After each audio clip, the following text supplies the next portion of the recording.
बिस्मिल्लाहिर्रहमानिर्रहीम। ख़वातीन व हज़रात, आज वाइस चेयरमैन पाकिस्तान तहरीक इंसाफ शाह महमूद कुरैशी साहब को घर से गिरफ्तार किए गए और पाकिस्तान तहरीक इंसाफ की तरफ से मैं इस चीज की शदीद अल्फाज में मुज़ामत करता हूं।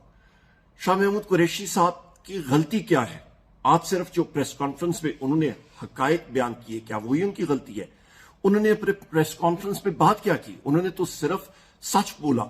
उन्होंने जो इस वक्त फस्तायत और जो बर्बरियत पाकिस्तान तहरीक इंसाफ के लीडर्स और वर्कर्स पे हो रही है, उसके ऊपर उन्होंने जो पर्दा चाक की है, क्या वही उनकी गलती है? जो मोहसिन लगारी साहब के बेटे के ऊपर तशद्दुद किया गया और मोहसिन लगारी साहब को मजबूर किया गया कि वो पाकिस्तान तहरीक इंसाफ छोड़ें। नियाज खान झक्कड़ साहब को अरेस्ट किया गया, 5 दिन गायब रखा गया, उनको मजबूर किया गया कि वो पाकिस्तान तहरीक इंसाफ छोड़ें। इसी तरह आपके सैफुद्दीन खोसा साहब को अरेस्ट किया गया, उनको मजबूर किया गया। आपके नवाबजादा मंसूर खान साहब को अरेस्ट किया गया। ये वो सारे के सारे शवाहिद हैं जो कि शाह महमूद कुरैशी साहब ने कौम के सामने रखे। गुज़िश्ता रात उस्मान डार साहब के खानदान के साथ जो जुल्म और बर्बरियत हुई, उनकी 75 साला वालदा को घर सील करके बाहर रोड पे ले आए, सारे खानदान को, खवातीन को, बच्चों को, उनका कारोबार सील किया गया। इसके ऊपर शाह महमूद कुरैशी साहब ने यह बात की, क्या यही उनकी गलती है? हमारा तो ख्याल था ये केयर टेकर निगरान हुकूमत आएगी तो जो फस्तायत और बर्बरियत का अमल जो है कि शुरू किया था साबका हुकूमत पीडीएम के फाशिस्ट हुकूमत ने, वो कम होगा, पर वो तो हमें कम होते हुए नजर नहीं आ रहा। हमारी तरफ से शाह महमूद कुरैशी साहब ने निगरान वजीर आजम को यह लिखा था कि हमारी यही तवक्को है, हम लोग यही चाहेंगे कि यह फस्तियत और बर्बरियत खत्म हो। ख़वातीन व हज़रात, ये हकायक पे जो पर्दा चाक किया गया, ये कौम के लिए एक बहुत बड़ा सबक आमोज मरहले से हम लोग गुजरे हैं और ये बहुत अहम चीज है। हकायक लोगों को पता लगने चाहिए।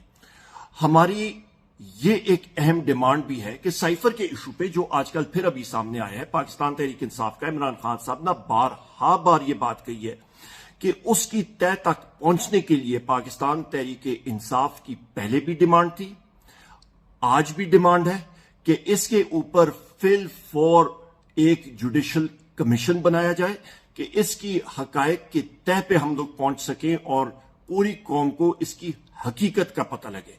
हम लोग सच चाहते हैं। ख़वातीन व हज़रात, इमरान खान साहब ने अपनी अदम मौजूदगी में पार्टी की क्यादत का एक मजबूत मैकेनिज्म बनाया और वो इसलिए कि एक फैसला साजी मैकेनिज्म होना चाहिए कि पार्टी का कोई लीडर भी या कोई लीडरान या कैद होते हैं या अरेस्ट होते हैं तो फैसला साजी का मामला जो है उसमें कोई खलल नहीं आनी चाहिए।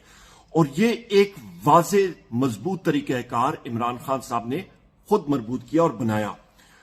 और इससे हमें क्या फायदा है कि अल्हम्दुलिल्लाह जो फ्रेमवर्क, जो आपका ब्लूप्रिंट आप समझ लें, जो नक्शा इमरान खान साहब ने खुद बनाया, उसी के तहत पार्टी पाकिस्तान तहरीक इंसाफ की लीडरशिप हम लोग फैसला साजी कर रहे हैं, हम लोग फैसले कर रहे हैं और पार्टी मुनज़्ज़म तरीके से आगे जा रही है। आखिर में ख़वातीन व हज़रात, पाकिस्तान तहरीक इंसाफ की तरफ से मैं फिर एक बार डिमांड करूंगा कि जमहूरी प्रोसेस को आगे ले जाया जाए। पाकिस्तान के आइन के मुताबिक 90 दिन के अंदर अंदर इलेक्शन होने चाहिए।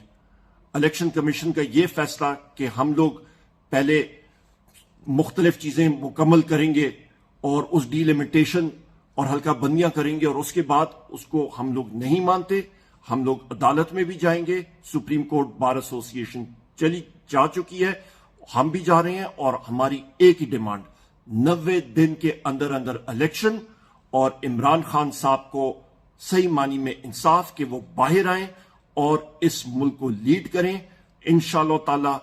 अगले वजीर आजम इमरान खान।